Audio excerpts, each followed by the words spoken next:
الحمد للہ رب العالمین والصلاة والسلام علی اشرف الانبیاء والمرسلین وعلی آلہ واصحابہ اجمعین۔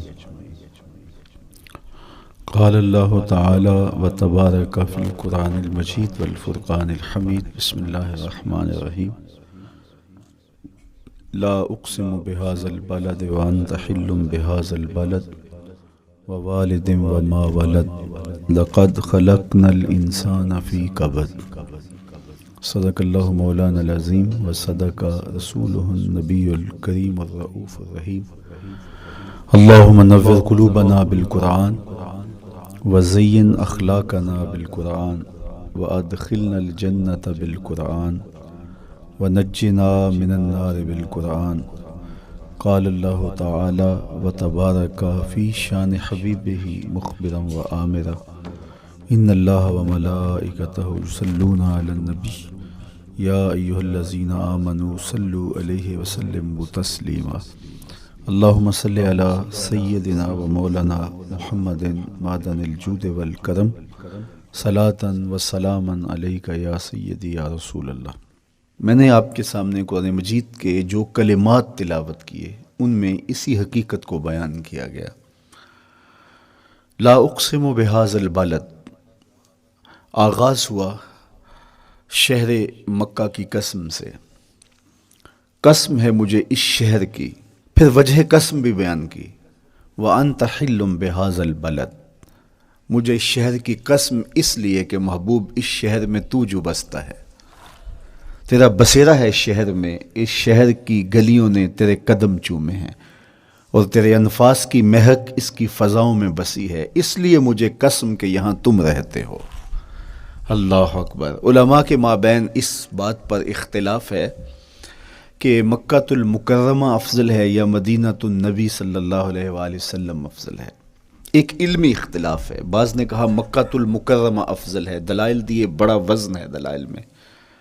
بعض نے کہا مدینہ تو رسول صلی اللہ علیہ وآلہ وسلم افضل ہے، دلائل دیے، بڑا زور ہے دلائل میں۔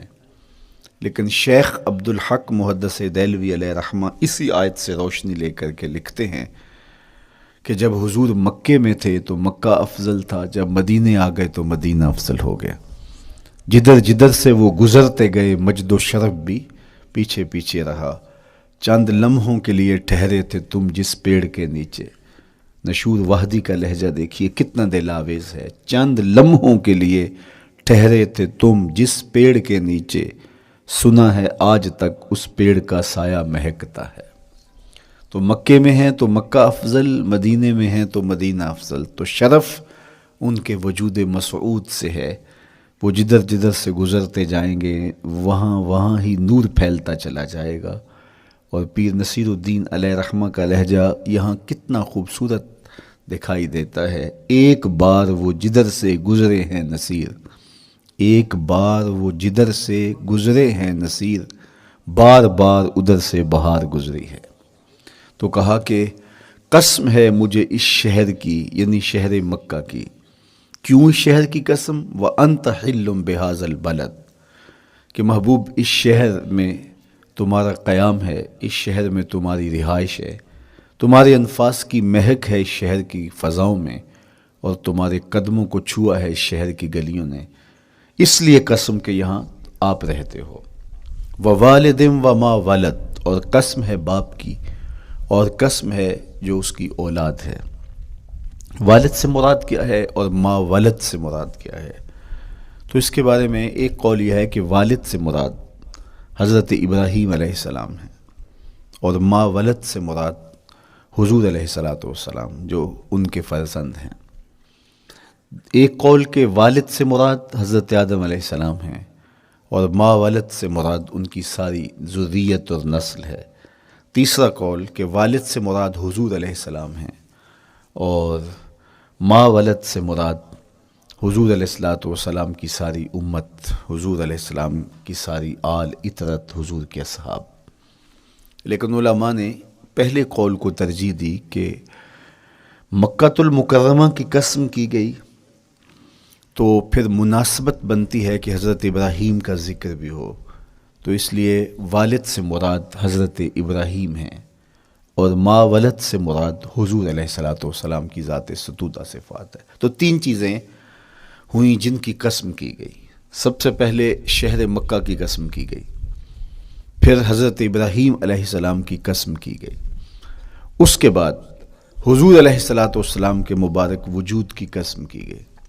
تین قسمیں کر کے کہا کیا گیا، چونکہ جو خالی ذہن شخص ہو، جب اس کو کوئی بات بیان کی جائے تو قسم سے آغاز نہیں کیا جاتا۔ متردد الذہن کو کوئی بات کرنی ہو تو قسم سے آغاز کیا جاتا ہے، یا پھر آپ جس مضمون کو بیان کرنے جا رہے ہیں وہ اتنا اہم ہے کہ اس کی اہمیت کو اجاگر کرنے کے لیے آپ کو قسم کرنا پڑتی ہے۔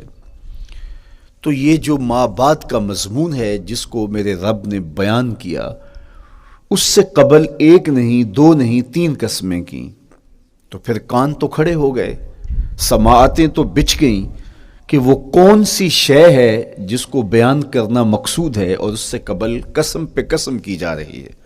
قسم محبوب شہر مکہ کی، قسم محبوب تیرے والد بزرگوار حضرت ابراہیم علیہ السلام کی، اور قسم تیرے پاکیزہ وجود کی۔ اب انسان بالکل سماعتیں بچھا کے منتظر ہے کہ قسم کی کس بات کی جا رہی ہے، کس بات پہ قسمیں ہو رہی ہیں۔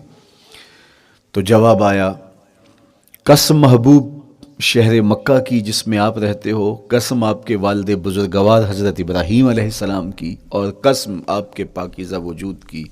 لقد خلقنا الانسان فی کبد، ہم نے انسان کو مشقتوں میں رہتا پیدا کیا ہے۔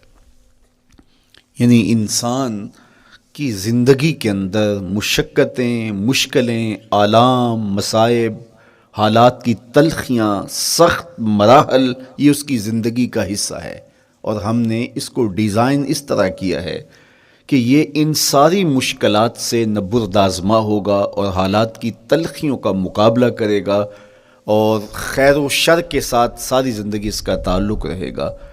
تو یہ اگر سخت جان ہوا تو زندگی میں کامیاب اور بامراد ہوا، اور اگر یہ کمزور ہوا تو پیچھے رہ جائے گا۔ اور اس کے لیے جو قسمیں کی ہیں وہ تین ہیں۔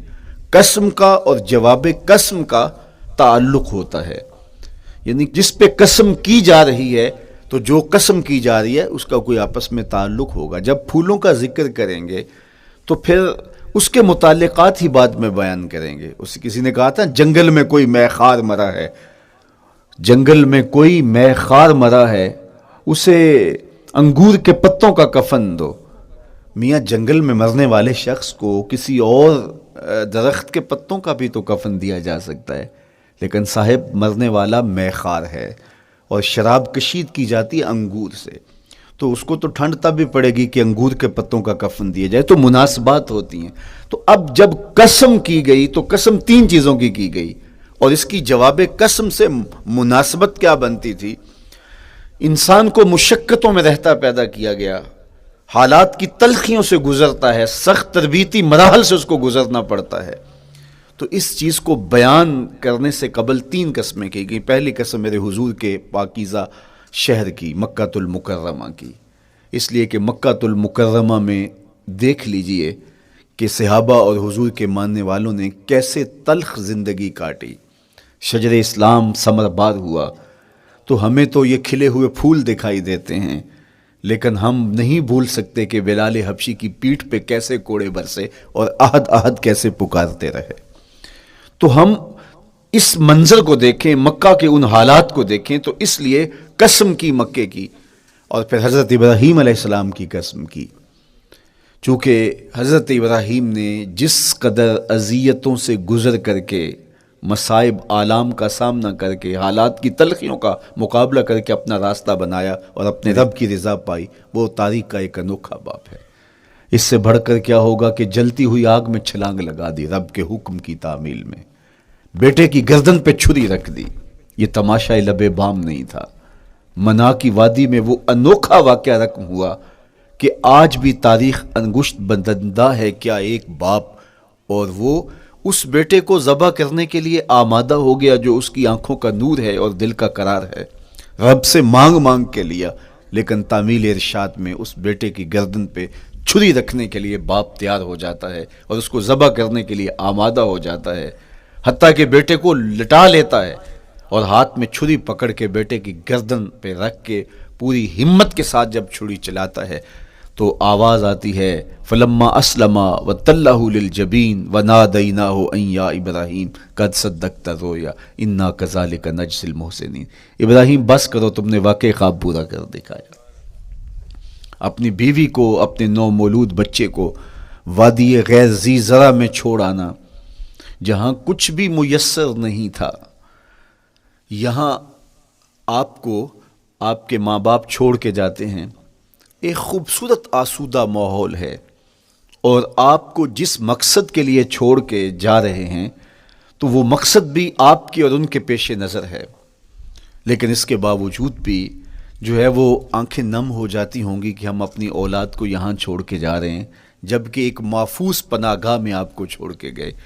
آپ کی تربیت کرنے والا ایک جو ہے وہ توانا طبقہ اور ایک توانا جو ہے وہ سٹاف موجود ہے جو آپ کی فکری، ذہنی، بدنی تربیت کے لیے کوشاں ہیں، لیکن اس کے باوجود بھی والدین محسوس کرتے ہیں لیکن اپنے نو مولود بچے کو وہاں چھوڑ کے جانا جہاں آب و دانہ بھی میسر نہیں تھا۔ مورخ اسلام مفی جلندری نے اس وادی کا نقشہ کھینچتے ہوئے کہا، وہ وادی جس میں وحشت بھی قدم رکھتی تھی ڈر ڈر کے، جہاں پھرتے تھے آوارہ تھپیڑے بادے سر سر کے، جہاں پر گھاس اگتی تھی، جہاں نہ پھول کھلتے تھے، مگر وہ سرزمیں تھی آسماں بھی جھک کے ملتے تھے۔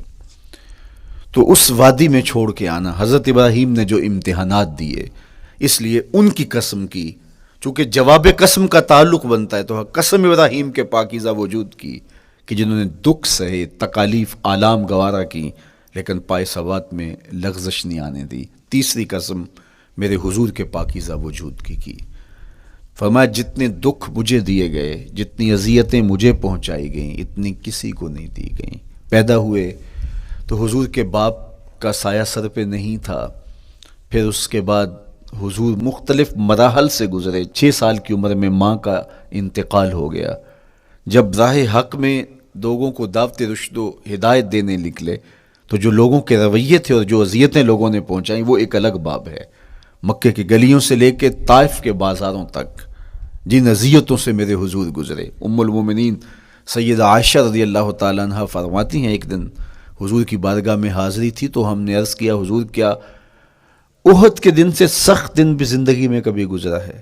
صحابہ کی نظر میں اس دن سے سخت دن کبھی زندگی میں نہیں آیا، اس لیے کہ جب 70 صحابہ کی لاشیں پڑی تھیں، حضور کے چچا حضرت امیر حمزہ شہید کر دیے گئے، اور نہ صرف انہیں شہید کیا گیا، ان کا مسئلہ کیا گیا، اعضائے بدنیاں کاٹ دیے گئے، ناک کاٹ لی گئی، زبان کاٹ لی گئی، بدن چیر کے کلیجہ نکالا گیا، اور پھر ان اعضاء کا ہار پرویا گیا، اور ہندا نے گلے میں ڈال کے رقص کیا، آنکھوں میں نیزے چبھوئے گئے۔ تو یہ دردناک دن تھا۔ تو حضور کے سر انور پہ سفید رنگ کی پٹی بندھی تھی اور چشمان رحمت میں آنسو تھے، اور بار بار فرماتے تھے ما فعل امی، میرے چچا کی کہانی سناؤ۔ تو یہ دردناک دن تھا جو صحابہ نے اپنی آنکھوں سے دیکھا۔ تو انہوں نے کہا حضور کیا احد کے دن سے سخت دن بھی کبھی زندگی میں آیا؟ ان کا خیال تھا کہ حضور فرمائیں گے ہاں یہ میرا زندگی کا مشکل ترین اور سخت ترین دن تھا، لیکن حضور نے فرمایا ہاں عائشہ، جب طائف کے بازاروں میں تیری قوم نے مجھے پتھر مارے تو یہ دن احد کے دن سے بھی سخت تھا۔ حضور ان کے 3 سرداروں کے پاس پیغام حق لے کے گئے، لیکن انہوں نے آگے سے جو رویہ اختیار کیا وہ اتنا اذیت ناک تھا۔ حضور نے فرمایا کہ ٹھیک ہے، میں تمہاری خیر خواہی کا جذبہ لے کے تمہارے تک پہنچا ہوں، تم نے میری دعوت کو قبول نہیں کیا، تمہاری مرضی، تمہارا مقسوم، چلو اب یہ بات میرے اور تمہارے درمیان رہنی چاہیے، اس بات کو راز رہنا چاہیے، اہل مکہ تک یہ بات نہ پہنچے۔ انہوں نے کہا ہم کیوں راز رکھیں، بلکہ اوباشوں کے ہاتھ میں پتھر دے دیے، اور حضور جب واپس ہونے لگے تو وہ حضور کے پاؤں پہ سنگسنی کرتے، حضور اپنا ایک پاؤں اٹھاتے تو دوسرے پاؤں پہ مارتے، شدت درد اور احساس کرب سے حضور بیٹھ جاتے تو ان کے غنڈے دائیں بائیں سے بڑھتے اور کندھوں سے پکڑ کے حضور کو اٹھاتے اور مشق سنگزنی کرتے۔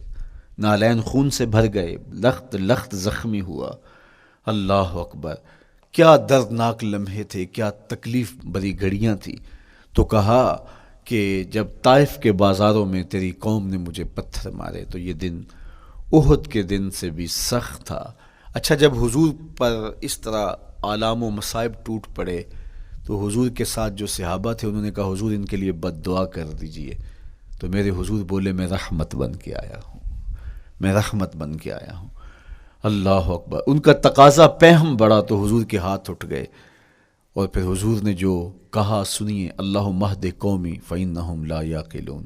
اے اللہ میری قوم کو ہدایت دے دے، یہ مجھے جانتے نہیں، اگر جانتے تو ان کا میرے ساتھ یہ رویہ نہ ہوتا. تو پتھروں کے جواب میں دعائیں دینا پیغمبروں کا حوصلہ ہوتا ہے. اللہ اکبر. مورخ اسلام فی جلندری نے کیا خوبصورت پیرائے میں نقشہ کھینچا کہ حضور ہاتھ اٹھا کے دعا مانگ رہے ہیں، الہی کرم کر کو سارے طائف کے مکینوں پر، الہی پھول برسا ان پتھروں والی زمینوں پر. تو حضور نے دکھ سہے، تکلیفیں سہی. اب 3 قسمیں کی. شہر مکہ کی قسم جہاں حضور کے صحابہ نے تکلیفیں سہی، اس شہر کی گلیوں میں انہیں گھسیٹا گیا اور ان کو کچی کھالوں میں لپیٹ کے دھونیاں دی گئیں، انہیں اذیت ناک مراحل سے گزارا گیا. حضرت ابراہیم مشکل سے مشکل زندگی کاٹی اور رب کی رضا جوئی کے لیے کوشاں رہے، اور میرے حضور نے سخت ترین اذیتوں، مقاومتوں، مخالفتوں اور تکلیفوں کا سامنا کیا. تو ان 3 چیزوں کا حوالہ دے کر، ان 3 چیزوں کی قسم کر کے اب انسان کو بتایا جا رہا ہے کہ تم مشکلات سے تمہیں گزرنا پڑے گا، حالات کی تلخیاں تمہیں سہنی پڑیں گی. کسی مرتبے تک پہنچنے کے لیے تمہیں پھر تکلیفوں کی راہ اختیار کرنی پڑے گی. تم کون ہوتے ہو؟ میرا محبوب ہو تو تکلیفیں وہ بھی اٹھائے. 2 جہاں کا مالک ہو اور طائف کے بازاروں میں اس کے پاؤں پہ بھی پتھر پڑیں، اور کونین کا سردار ہو اور ان کے اوپر اوجری ڈال دی جائے، کائنات کا مالک ہو اور ان کو مکے کی گلیوں کے اندر ان کے گلے میں عقبہ بن ابی معیط کپڑا ڈالے اور تاؤ دے. تو کیا ان مشکلات سے تم بچ سکتے ہو؟ جب تم کسی منزل تک پہنچنا چاہتے ہو تو پھر یہ حوالے ماضی کے دیکھ لو. 3 قسمیں کر کے اس حقیقت کو بیان کیا کہ ابراہیم علیہ السلام کے وجود کو دیکھ لو، حضرت مصطفیٰ کریم علیہ السلام کی ذات ستودہ صفات کو دیکھ لو، اور مکے کی گلیوں میں صحابہ کے ساتھ جو ظلم اور جبر ہوئے اور انہوں نے جو مصیبتیں اور مشقتیں کاٹی وہ ساری دیکھ لو. تو 3 قسمیں کھا کر کے کہا کہ بے شک انسان مشقتوں میں رہتا پیدا کیا گیا ہے. اس لیے قافلہ انسانی کے وہ افراد جو کسی منزل کے متلاشی ہوتے ہیں، جو جستجو کی زندگی بسر کر رہے ہوتے ہیں، ان کو پھر مشکلات سے گزرنا پڑتا ہے اور حالات کی تلخیاں ان کو گوارا کرنا پڑتا ہے، کشاکش حیات سے ان کو ٹکرانا پڑتا ہے، اور ان کو آگے بڑھنے کے لیے ان کو تکلیفوں سے گزر کر کے، جان گسل مراحل سے گزر کر کے پھر منزل کی طرف عازم سفر ہونا پڑتا ہے. کیا میں نے اس خاکدان سے کنارہ جہاں رزق کا نام ہے آب و دانہ، پلٹنا جھپٹنا جھپٹ کر پلٹنا لہو گرم رکھنے کا ہے ایک بہانہ. پرندوں کی دنیا کا درویش ہوں میں کہ شاہی بناتا نہیں آشیانہ. تو زندگی مشکل مراحل سے گزر جانے کا نام ہے. اقبال نے کہا تھا ہے شباب اپنے لہو کی آگ میں جلنے کا نام. یہ زندگی آسان نہیں ہے، یہ حالات کی تلخیوں کا مقابلہ کرنے کا نام ہے، یہ ضبط نفس کا نام ہے، یہ اپنے من کی تربیت کا نام ہے.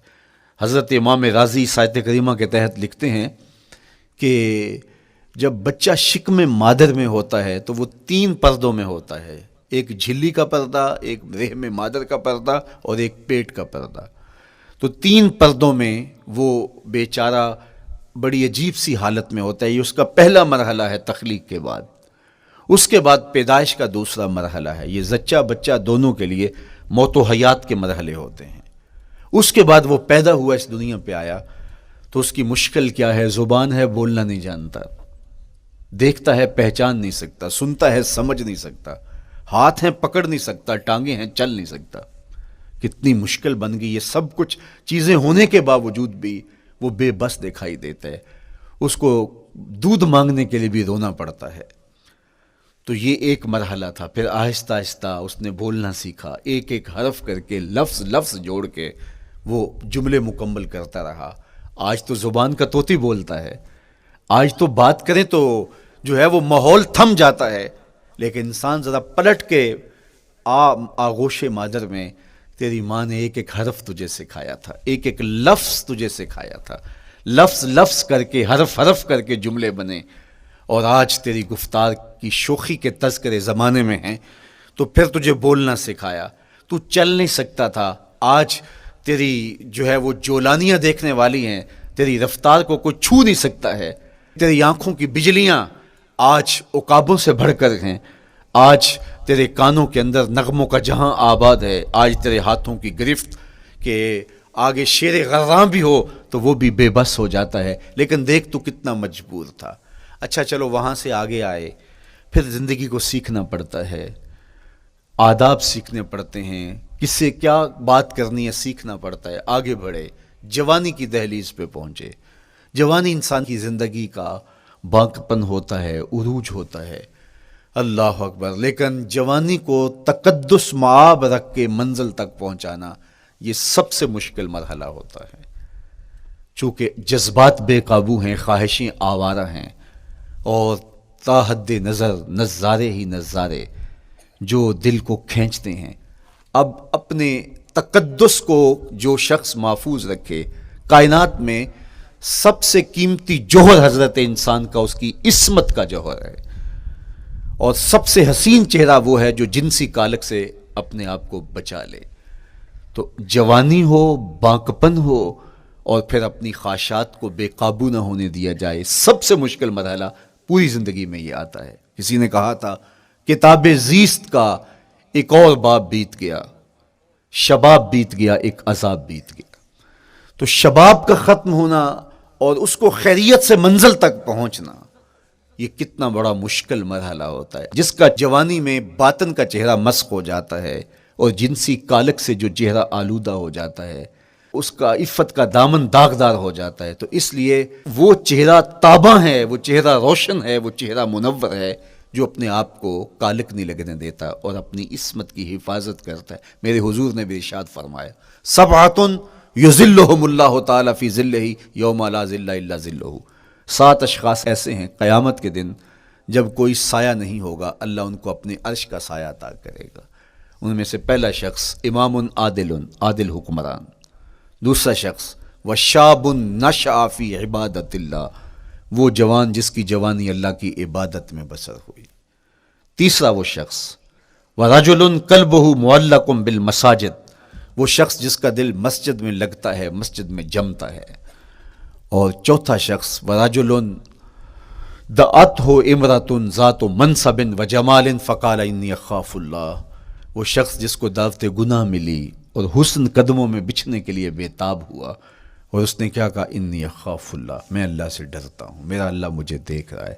میرے حضور نے فرمایا قیامت کے دن جب کوئی سایہ نہیں ہوگا، اللہ اس کے اوپر اپنے عرش کا سایہ تان دے گا، جو اپنی عصمت کے جوہر کو بچا گیا۔ تو یہ ایک مشکل مرحلہ تھا، اپنی جوانی کے تقدس کی حفاظت کرنا۔ میرے حضور نے ارشاد فرمایا انا حبیب اللہ، میں اللہ کا حبیب ہوں۔ جو جوان جوانی میں توبہ کرتا ہے وہ بھی اللہ کا حبیب ہے۔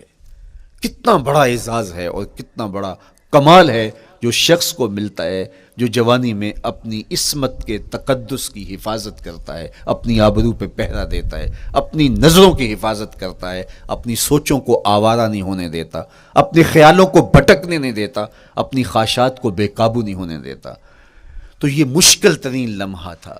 اس کے بعد امام راضی کہتے ہیں اب شادی کا مرحلہ ہوا، تو پہلے خود اپنی ذمہ داری تھی، اب کسی کا بوجھ بھی اٹھانا پڑا، یہ اگلی مشکل آ پڑی۔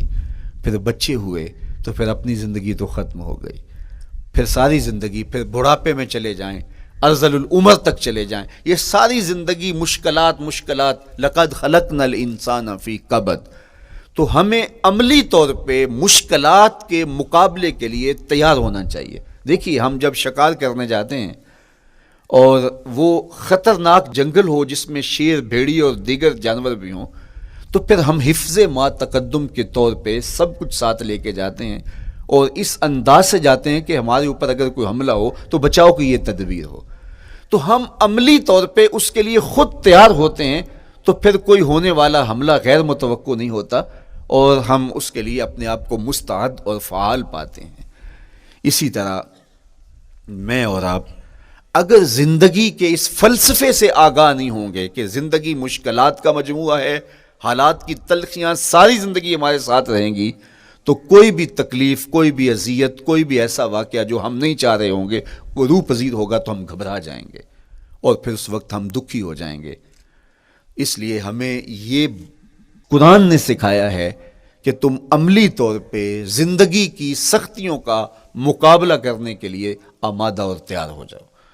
قرآن مجید میں جو صبر کا لفظ ہے اس کا مفہوم یہ ہے کہ حالات کی جو تلخیاں تمہارے اوپر آتی ہیں، وہ غربت بھی ہو سکتی ہے، وہ بیماری بھی ہو سکتی ہے، وہ لوگوں کی عداوت اور دشمنی بھی ہو سکتی ہے، وہ اور بہت ساری چیزیں ہوتی ہیں، وہ جنگوں کی حالت کا بپا ہو جانا اور تمہارا دشمنوں کے نرغے میں گر جانا، یہ سب کچھ ہو سکتا ہے۔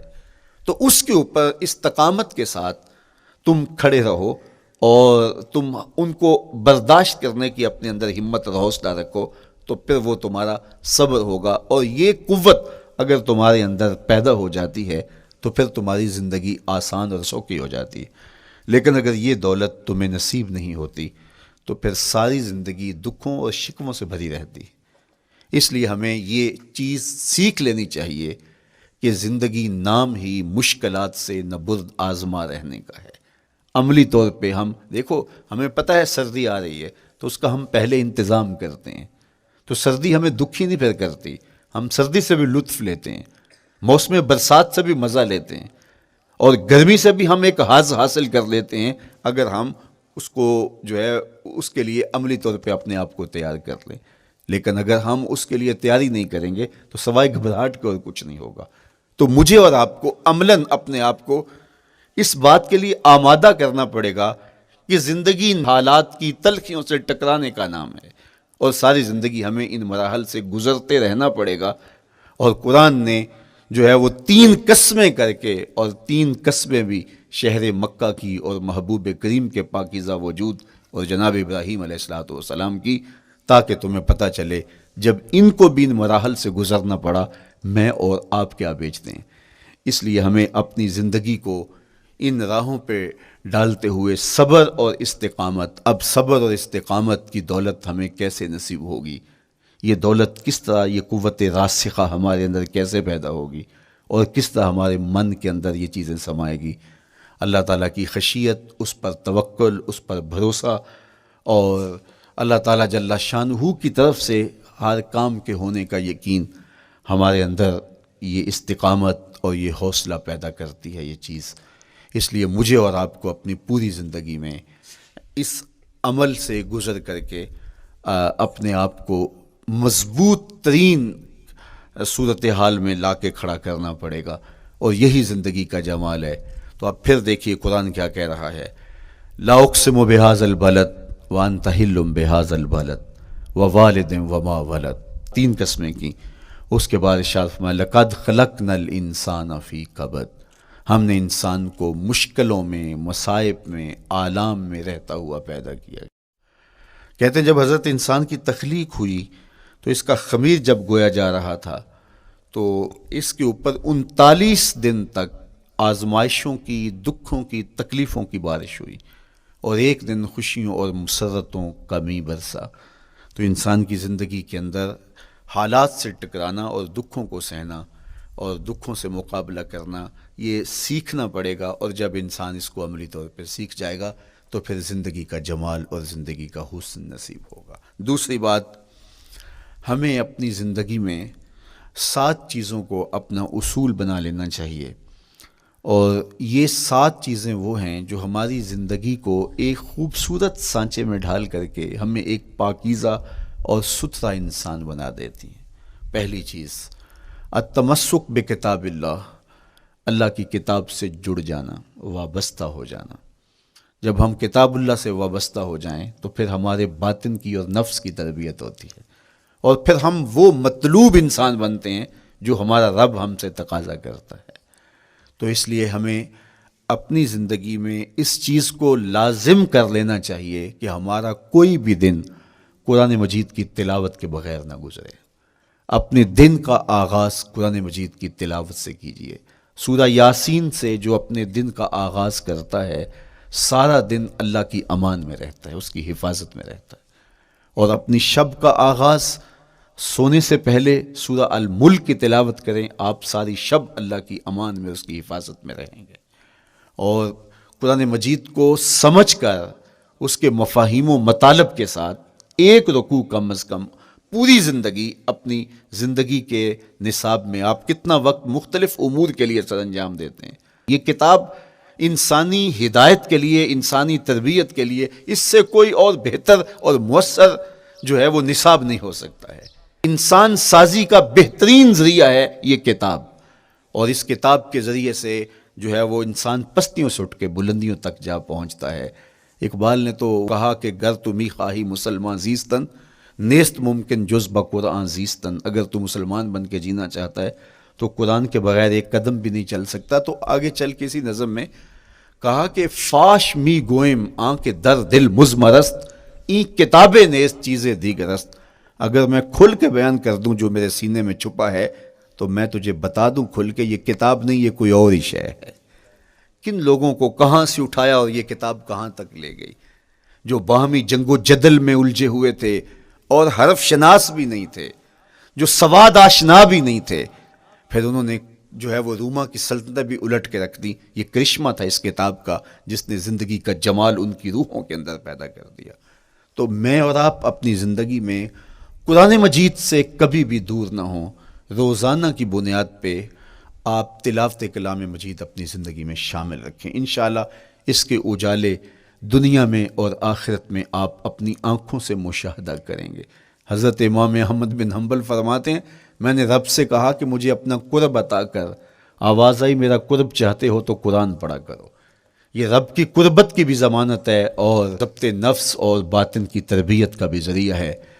اچھا، دوسری بات، والاقتداء بسنت رسول اللہ صلی اللہ علیہ وآلہ وسلم۔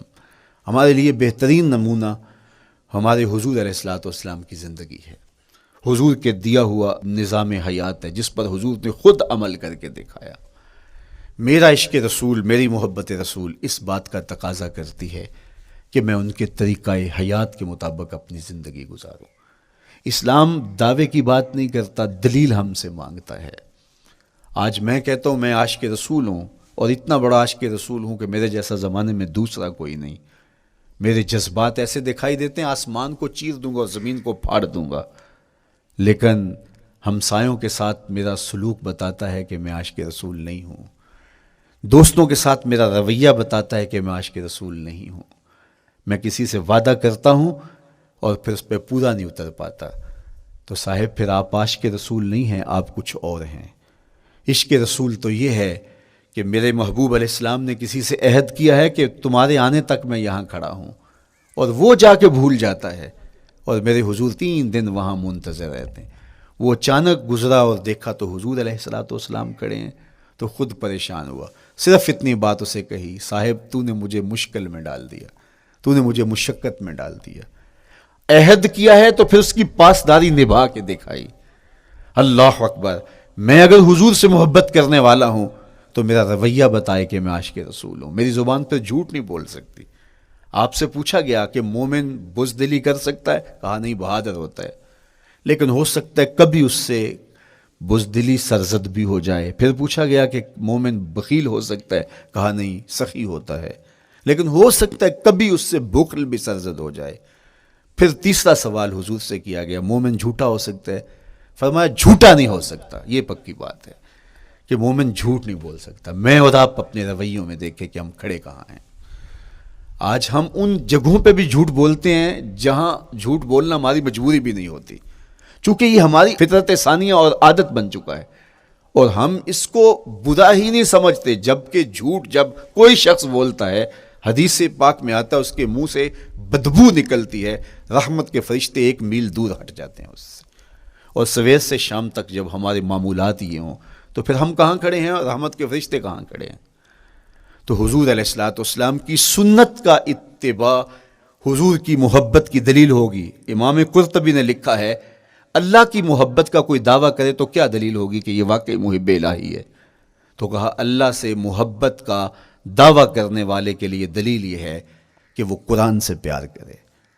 قرآن سے پیار اور قرآن سے محبت کی دلیل یہ ہے کہ حضور کا پیار سینے میں رکھے. حضور سے محبت کی دلیل یہ ہے کہ سنت رسول سے پیار کرنے والا ہو, اور سنت رسول سے پیار کرنے کی دلیل یہ ہے کہ بدعات سے اجتناب کرنے والا ہو.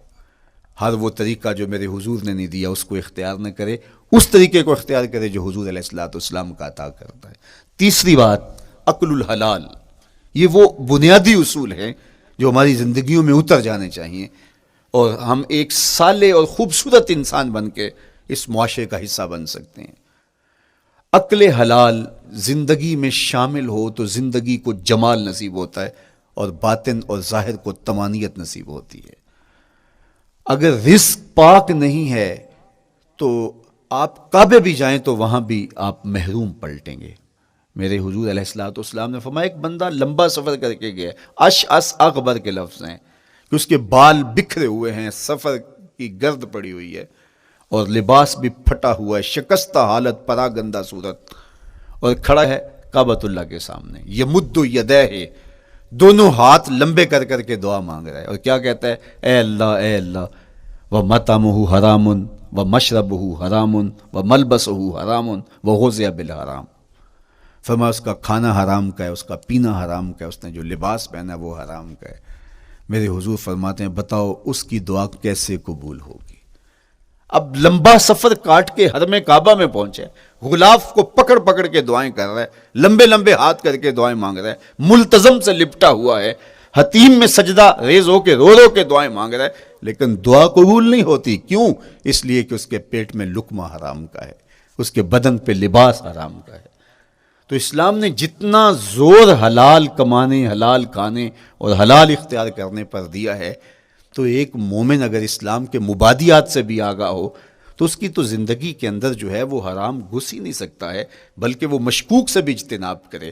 چوتھی چیز, کف الاذی. اپنے آپ کو ایسا بناؤ کہ تمہارے وجود سے کسی کو ضرر اور تکلیف نہ پہنچے. ہمارا اسلام تو ہمیں یہ بتاتا ہے کہ تم پیاز یا لہسن کھا کے مسجد میں نہ جاؤ کہ تمہارے منہ سے جو سمیل آتی ہے اس سے کسی کو تکلیف نہ پہنچے. تو یہ اسلام کی دی ہوئی تعلیمات ہیں کہ مسجد میں بھی جانا ہے تو اپنے آپ کو دیکھو کہ تمہاری حالت کیا ہے, تمہاری وجہ سے کسی کو تکلیف نہ پہنچے. تمہارے رویے اتنے خوبصورت ہوں, تمہارے ہمسائے بتائیں کہ یہ واقعی مسلمان ہے. مسلمان کی تعریف کی گئی, المسلم من سلم المسلمون من لسانہ و یدہ. مسلمان کون ہے؟ جس کے ہاتھ سے, جس کی زبان سے دوسرا مسلمان بھائی محفوظ ہے, تو وہ مسلمان ہے. اللہ اکبر. ہم یہ جو کہتے ہیں السلام علیکم, اس کو کہتے ہیں تحیت المسلم, مسلمان کا تحیت. تو اس میں اس کے معنی پہ غور کریں تو ہم اس کو ضمانت دے رہے ہوتے ہیں, السلام علیکم, تیرے اوپر سلامتی ہو. تو ہم اپنی جانب سے اسے ضمانت دیتے ہیں, میرے بھائی میری طرف سے تیری عزت, تیری جان, تیری آبرو سلامت ہے, اب میری جانب سے تو پریشان نہیں ہونا, میں تجھے سلامتی کی ضمانت دیتا ہوں. اور وہ آگے سے کیا کہتا ہے, وعلیکم السلام, میرے بھائی پھر میری جانب سے بھی تیرا سب کچھ محفوظ ہے. اگر سلام کا مفہوم اچھی طرح ہماری روحوں میں اتر جائے تو پھر ایسا ہو نہیں سکتا کہ ہم جس کو السلام علیکم کہہ دیں پھر اس سے ہم دھوکہ کریں, یا اس کی آبرو پہ حملہ آور ہوں, یا اس کے مال پہ حملہ آور ہوں جب السلام علیکم کہہ دیا.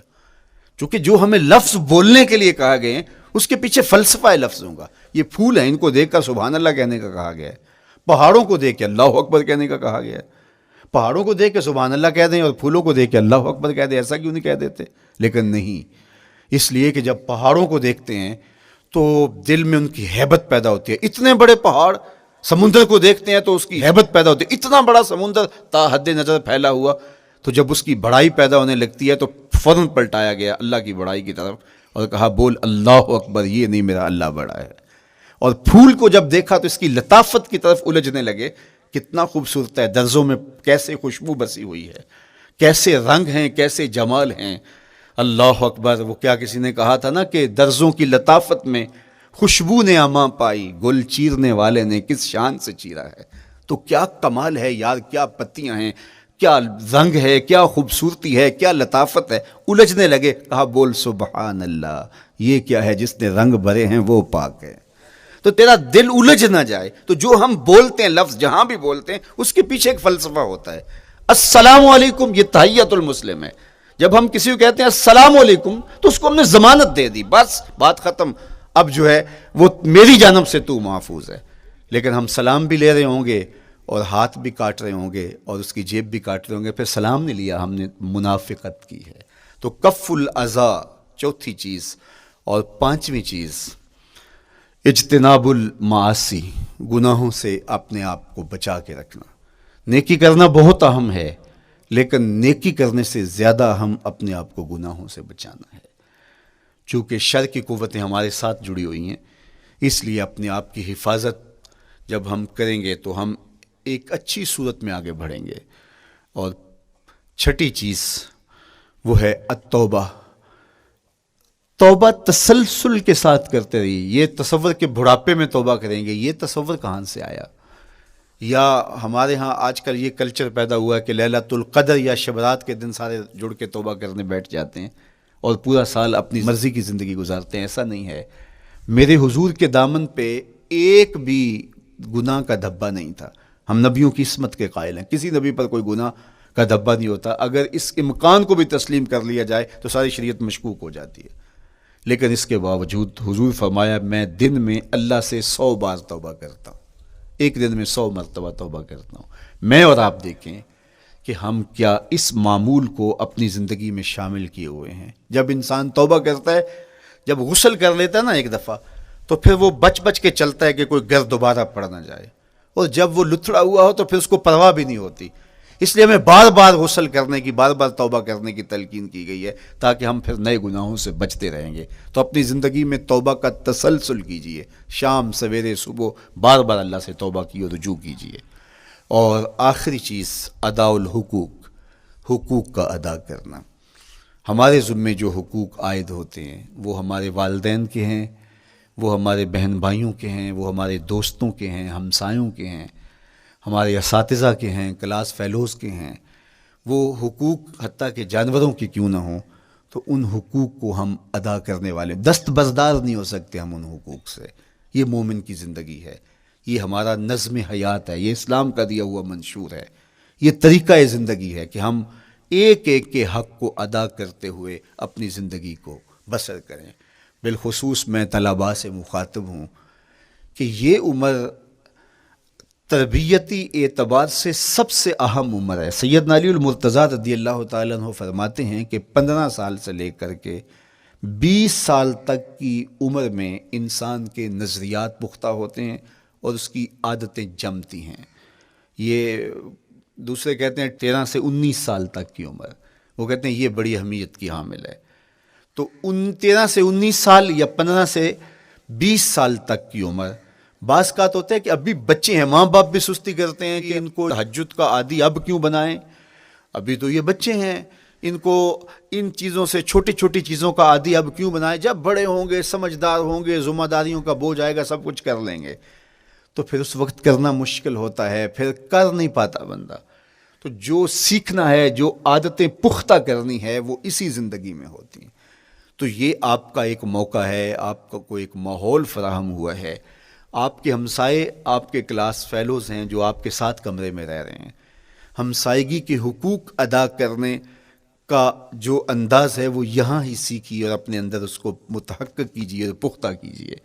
اسی طرح اپنے گفتگو کے لہجوں میں شائستگی، اپنے انداز کے اندر خوبصورتی اور اپنے رویوں کے اندر جمال پیدا کرنے کی کوشش کریں۔ اپنے آپ کو مؤثر بنائیں اور شریعت کے بتائے ہوئے اصول اور ضابطوں کے مطابق آپ جب زندگی کے چند دن گزار لیں گے، پھر زندگی گزارنے کا نشہ آنے لگ جائے گا۔ چونکہ جب ہم اپنی خواہش کی زندگی گزارتے ہیں تو پھر ہم خود بے چین اور مضطرب ہوتے ہیں، اس لیے کہ ہمیں اس طرح زندگی گزارنی چاہیے جس طرح ہمارے رب نے ہمیں بتایا ہے۔ آپ کوئی بھی مشین خریدتے ہیں، کوئی بھی چیز لیتے ہیں تو اس کے ساتھ چھوٹی سی بک دیتے ہیں آپ کو، اس کا طریقہ استعمال بتاتے ہیں کہ اس کو یوں استعمال کرو گے تو دیر پا اس کے فوائد حاصل کرو گے۔ اگر یہ مائک ہم اس طرح استعمال نہیں کرتے، اپنی خواہش سے استعمال کریں گے تو پھر نتیجہ کیا ہوگا کہ تھوڑے دنوں کے بعد جو ہے وہ خرابی کی طرف سلسلہ چلے گا۔ اس طرح یہ وجود جس پاکیزہ ذات نے بنایا ہے، اس نے ہمیں بتایا ہے کہ اس کو استعمال کیسے کرنا ہے اور اس زندگی کو کیسے گزارنا ہے۔ اور پھر انسان کو ایک ماڈل اور نمونہ بھی چاہیے تو کہا نمونہ دیکھنا ہے تو محمد عربی کی ذات دیکھ لو، ادھر دیکھتے جاؤ اور زندگی گزارتے جاؤ، دیکھنا تمہاری زندگی کتنی خوبصورت اور کتنی پروقار گزرتی ہے۔ اللہ آپ کو دنیا آخرت کی برکتیں دے، اپنی پناہوں اور اپنی امان اور اپنی حفاظتوں کا حصار دے، اور آنے والا کل اللہ بہتر فرمائے، میرے وطن کی خیر کرے، میرے ملک کو امن کے اجالے دے، یہاں دہشت گردی کے سلگتے الاؤ ٹھنڈے کر کے امن کی بہاریں پیدا کر دے۔ کی محمد سے وفا تو نے تو ہم تیرے ہیں، یہ جہاں چیز ہے کیا لوہو قلم تیرے ہیں۔ وآخر دعوانا ان الحمدللہ۔ ہائی گائز، آج ہم اس فون میں کھیلنے والے ہیں 8 بال پول۔ اس میں کس طرح سے اچھا کھیل سکتے ہیں، چلیے اس ویڈیو میں دیکھتے ہیں۔ سب سے پہلے آپ کو اپنے فون میں 8 بال پول ڈاؤن لوڈ کر کے اس کو اوپن کر دینا ہے۔ ہمارا گیم لوڈ ہو رہا ہے، تھوڑی دیر ویٹ کریں گے۔ یہ دیکھیے ہمارا گیم اوپن ہو چکا ہے۔ دیکھیے اسپن اینڈ آیا ہے، چلیے اسپن کر کے دیکھتے ہیں۔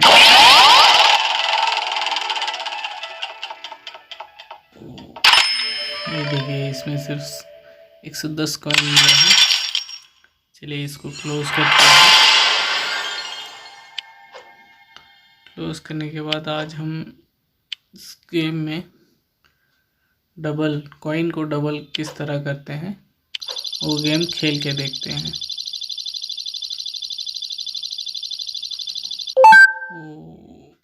117 اسٹار والا مل گیا ہے ہم کو۔ چلیے دیکھتے ہیں کس طرح کھیلتے ہیں۔ اس میں آپ کو اوپن بہت اچھا کرنا پڑے گا، آپ کا اوپن میں ہی گیم ڈیپینڈ کرتا ہے آپ کو جیتنے میں۔ آپ جتنا اچھا اوپن کریں گے اتنا چانسز زیادہ رہیں گے آپ کے جیتنے میں۔ چلیے دیکھتے ہیں کس طرح سے جیتا جائے۔ 3500 کوئن ہے۔ ویٹنگ فار اوپینینٹ کے لیے ویٹ کرنا پڑتا ہے۔ دیکھیے ہمارے پاس کیو اب ٹائٹن کیو ہے، جو اچھی کیو ہے ایک حساب سے۔ دیکھیے آ گیا ہے نیٹ ورک۔ چلیے اب اس گیم کو فنش کرتے ہیں۔ آپ کو بہت سنبھل کر کھیلنا پڑے گا۔ یہ دیکھیے میں اس میں تھوڑا سا ریورس لیتا ہوں، ریورس لے کے آہستہ سے مار دینا ہے۔ دیکھیے کتنا اچھا شاٹ تھا۔ چلیے ایک اور ڈالتے ہیں، ایک اور ڈالیں گے اور اس کو بھی تھوڑا سا ریورس لیں گے۔ یہ دیکھیے ریورس آ گیا ہے۔ یہاں پر آنے کے بعد یہ ہم نیلا بال کو ماریں گے، نیلے والے کو مارنے کے لیے تھوڑا سا رکھ کے سے ہی چھوڑ دینا ہے۔ یہ دیکھیے کتنا خوبصورت شاٹ ہے۔ اب یہاں تھوڑی دقت ہے، اس بال کو کس طرح سے مارے۔ آپ کو زیادہ کچھ نہیں کرنا۔ یہ دیکھیے میں تھوڑا سا رسک لے کے مار رہا ہوں، دیکھیں گے کیا ہوتا ہے۔ یہ دیکھیے شاٹ تھا، اوہ نہیں گیا۔ چلیے دیکھتے ہیں سامنے والا پلیئر کس طرح سے کھیلتا ہے۔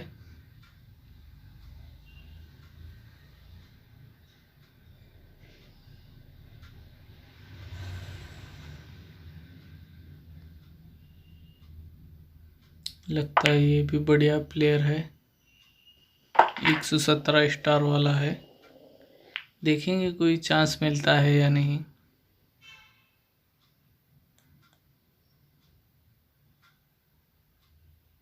آپ کو ڈبل کوائن کے اس گیم میں 2 بار کھیلنا پڑتا ہے، 2 گیم ملتے ہیں۔ فرسٹ جو دونوں جیتے گا گیم اسی کا ہو جائے گا، اگر ایک آپ اور ایک وہ جیتے گا تو تیسرا گیم آئے گا، اس میں جو جیتے گا پھر ونر وہی کہلائے گا۔ تو ہم فرسٹ گیم کھیل رہے ہیں، دیکھیں گے کہ اس گیم کا ونر کون ہوتا ہے۔ یہ دیکھیے بہت ہی اچھا کھیل رہا ہے۔